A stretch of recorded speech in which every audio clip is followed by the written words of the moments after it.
saya itu merasa terpanggil untuk datang menghadiri acara peringatan Harlah 1 Abad NU yang diselenggarakan oleh teman-teman NU Lombok Timur. Mungkin karena itu, karena saya sebetulnya kegiatannya banyak ibu-ibu. Saya ini orangnya sibuk, ya bukan gaya ya. Saya ini anggota PKK, perempuan kebanyakan kegiatan. Pulang dari sini saya langsung ke Jepang, diundang untuk bicara di sana. Nanti pulang ke Indonesia nggak lama berangkat lagi ke Bangkok. Nah itu jadwalnya seperti itu. Alhamdulillah hari ini bisa bertemu dengan Bapak Ibu sekalian di Masbagi. Nah saya lanjutkan cerita saya tentang sejarah Nahdlatul Ulama. Setelah Nahdlatul Tujar, setelah apalagi Nahdlatul Fikr, maka tahun 1926 16 Rajab 1344 Hijriah, para kiai-kiai ini kumpul di Surabaya. Kenapa waktu itu kumpul? Karena ada kegelisahan para kiai melihat ada perkembangan di tanah Hijaz, di mana ada sebuah aliran Islam yang mengharamkan praktek-praktek Islam yang bermadzhab, yang berdasarkan madzhab, seperti yang kita yakini ini. Kita ini penganutnya madzhab Imam Syafi'i. Nah dulu itu ada gerakan untuk menghapuskan Islam bermadzhab, yang boleh cuma satu saja, tunggal, madzhab Wahabi, aliran Wahabi. Gelisah kiai-kiai, karena apa? Menghapuskan madzhab berarti menghapuskan banyak sekali amalia-amalia yang sudah dipraktekkan oleh umat-umat Islam di Nusantara. Dan satu hal yang paling mengancam adalah aliran ini itu suka membid'ahkan banyak hal. Salah satunya membid'ahkan ziarah kubur.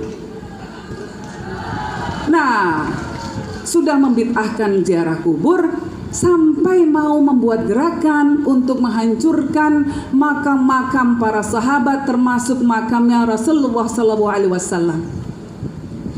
Bayangkan Bapak Ibu, mau dihancurkan waktu itu. Nah, pada waktu itu akan diselenggarakan sebuah muktamar internasional, muktamar alam Islami di Mekah. Dan gagasan ini mau dikeluarkan di acara muktamar tersebut. Seluruh umat Islam di dunia diundang.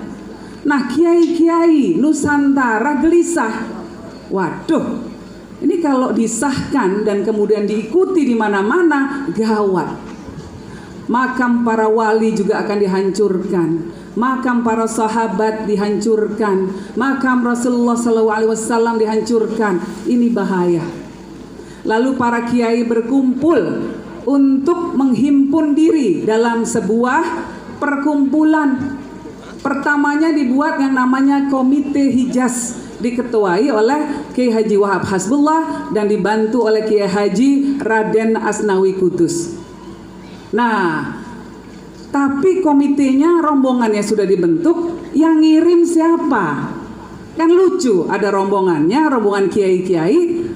Yang ngirim organisasinya apa? Karena itulah didirikan sebuah organisasi mewakili para ulama di Nusantara yang diberi nama Nahdlatul Ulama, kebangkitan para ulama.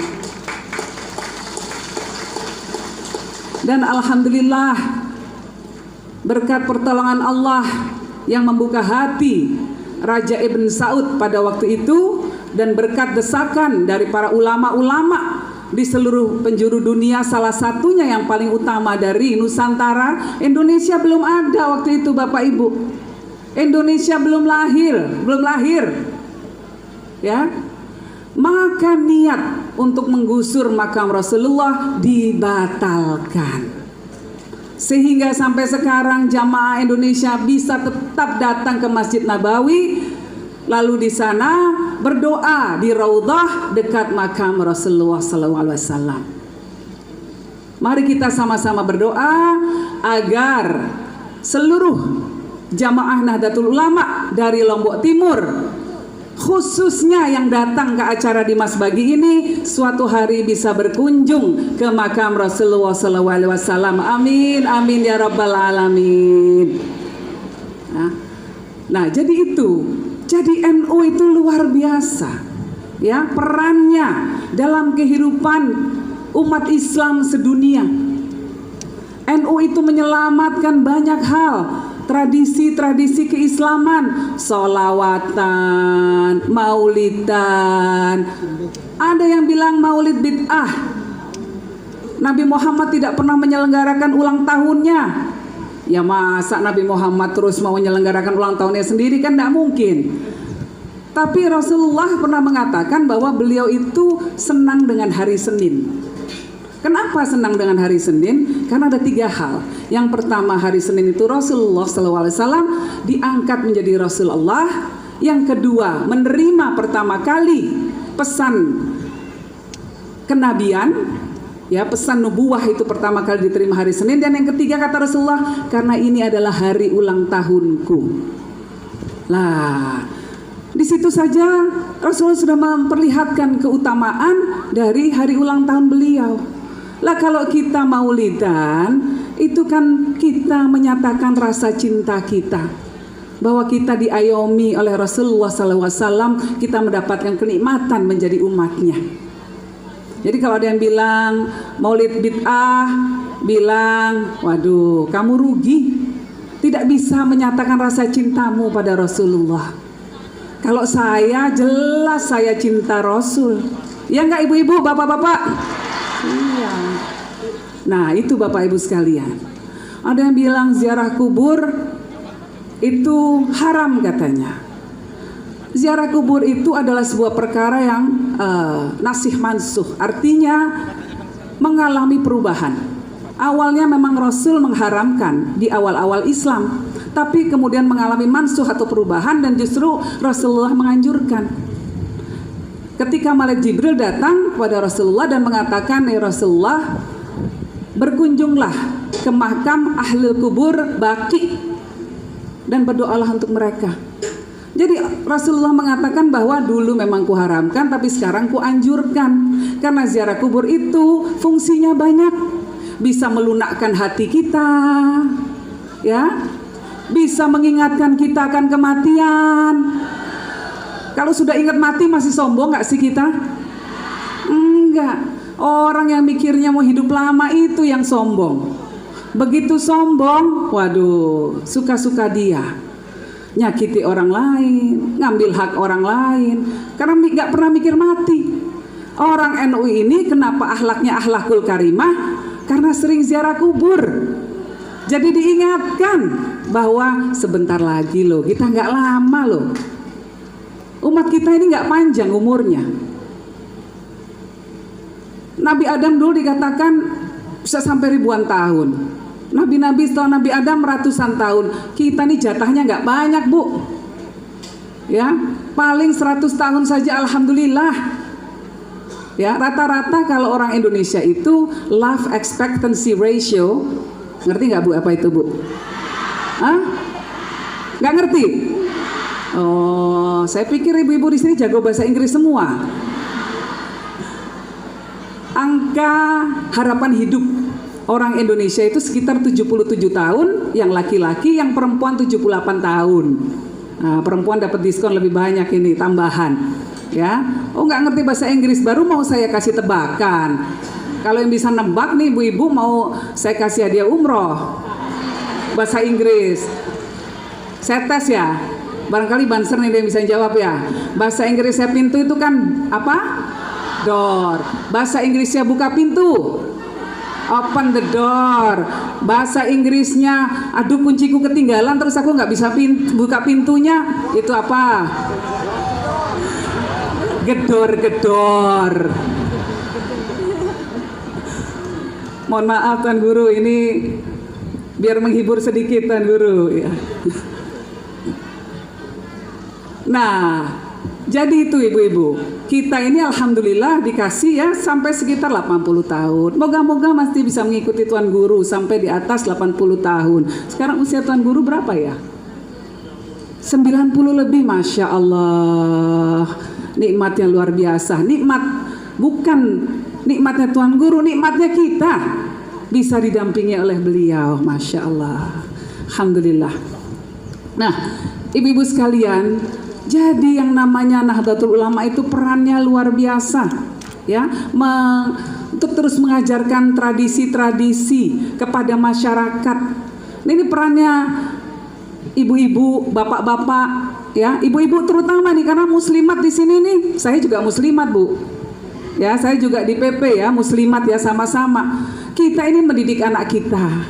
Kita ini nyubit-nyubit bapak kita kalau keliru. Jadi peran perempuan luar biasa. An-nisa imadul bilad, idza salahat saluhal bilad, katanya. Perempuan itu tiangnya negara. Kalau perempuannya saleh, perempuannya baik, baik semua negaranya. Ayo tepuk tangan dulu untuk para perempuan. Nah, jadi perannya ibu-ibu muslimat ini besar untuk melakukan dakwah bil ma'ruf, ya, terus mengajarkan tradisi-tradisi keislaman pada anak cucu kita. Nah, itu yang paling penting. Nah, ajari ziarah kubur, ajari sholawatan, ajari maulidan, ajari baca yasin pada waktu malam nisfu Sya'ban, ajari banyak sekali semua tradisi-tradisi yang memang dipraktekkan oleh para ulama di Islam Nusantara. Ini perannya kita semua dalam NU menghadapi abad keduanya. Dulu Kiai Haji Hashim Asy'ari dan para muassis Nahdlatul Ulama lainnya sudah membuat terobosan luar biasa untuk menyelamatkan tradisi Islam. Nah, sekarang tugas kita, tugas peradaban kita adalah melestarikan tradisi-tradisi tersebut. Terus bergerak di masyarakat, memperlihatkan Islam yang tasamuh, Islam yang toleran, Islam yang mengayomi semua, Islam yang tidak suka dengan ujaran kebencian, Islam yang merangkul, bukan Islam yang memukul. Nah, itu tugasnya Bapak Ibu sekalian. Kalau ada yang nggak suka sama kita, biarkan saja, kita doakan, ya, nggak usah dibales. Tapi juga kita harus teguh dalam pendirian kita, dalam mempraktekkan ajaran-ajaran amaliyah Ahlus Sunnah wal Jamaah An-Nahdiyah yang kita yakini bersama. Nah, ini tugasnya NU memasuki tahun keduanya. Itu Bapak Ibu. Nah, kita semua ini diharapkan untuk menjadi orang-orang yang melakukan upaya-upaya terus-menerus. Qala Rasulullah SAW, innallaha yab'atsu lihadil ummati, kata Rasulullah. Katanya setiap ujung 100 tahun itu Allah telah mengutus, ya, ala ra'si kulli mi'atis sanah mayujaddidu laha dinaha. Setiap penghujung 100 tahun Allah mengutus orang-orang yang akan melakukan ijtihad, melakukan perbaikan-perbaikan untuk agamanya. Nah, kita itu sudah diperintah oleh Allah melalui Rasulullah SAW untuk melakukan ijtihad demi kebaikan. Nah, ini tugas kita semua ibu-ibu. Ya, kita bantu para tuan guru, kita bantu para ibu nyai untuk melaksanakan tugas-tugas ijtihad ini dengan mengikuti mereka.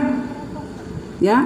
Nah, salah satu tantangan utama kita saat ini, dan inilah yang dikeluarkan dalam tekad bersama ketika kemarin ada acara Harlah Puncak 1 Abad di Sidoarjo. Salah satunya adalah NU bertekad ingin tetap mempertahankan NKRI. Setuju nggak, Bu? Setuju nggak, Pak? NKRI, ya. Karena pada saat ini banyak orang mau mengubah NKRI itu menjadi bentuk yang lain. Ya, ada orang yang menginginkan Indonesia menjadi Darul Harb atau medan perang. Padahal NKRI itu Darussalam dan Darul Mithaq. Ini negara berdasarkan kesepakatan para ulama, para founding fathers, para pendiri negara kita. Semua berkumpul, semua bertekad, ayo kita dirikan yang namanya Negara Kesatuan Republik Indonesia. Nah, saat ini ada yang mau ganti sistemnya, diganti sistem khilafah lah, segala macam lah. Katanya di Al-Quran diwajibkan. Nggak ada itu, Bu. Nggak ada dalilnya bahwa umat Islam harus mendirikan khilafah di Quran. Nggak ada. Nggak ada dalil qat'inya, nggak ada. Ya, Islam itu yang diwajibkan dalam Islam adalah ada pemerintahan, ada ulil amri. Tapi bentuk negaranya seperti apa? Silahkan umat Islam mau milih sendiri seperti apa. Mau sistem mamlakah, sultanah, kerajaan seperti Saudi Arabia, boleh. Ya. Mau sistem jumhuriyah seperti Republik Indonesia, boleh. Jumhuriyah demokratiyah, Republik Demokrasi, boleh seperti sistem kita ini. Kita milih pemimpin berdasarkan demokrasi, kita pilih sendiri, semua orang boleh milih. Ibu-ibu, bapak-bapak milih sendiri apa diwakilin orang lain? Milih sendiri.